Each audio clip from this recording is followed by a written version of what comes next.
రేపు arts and science కాలేజీలో జరుగుతున్న ఇందిరా మహిళా శక్తి సదస్సులో పాల్గొనేందుకు వరంగల్కు విచ్చేస్తున్న రేవంత్ రెడ్డి గారికి మరియు మంత్రులకు స్వాగతం సుస్వాగతం.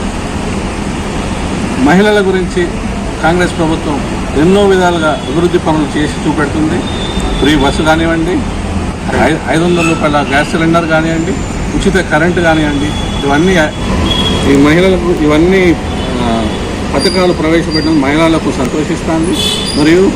మరియు ఈ రేవంత్ రెడ్డి నాయని రాజేందర్ రెడ్డి గారి దృష్టిలో వరంగల్కు ప్రత్యేక జీవోల రూపంలో తీసుకొని వచ్చి అభివృద్ధి పనులకు శ్రీకారం చుడుతున్నారు.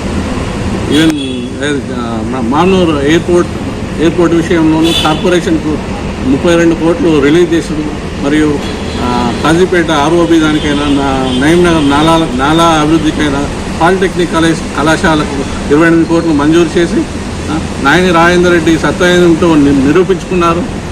వరంగల్ అభివృద్ధి విషయంలో ప్రత్యేక దృష్టి పెడుతున్నారు. రేవంత్ రెడ్డి గారికి కూడా ధన్యవాదాలు.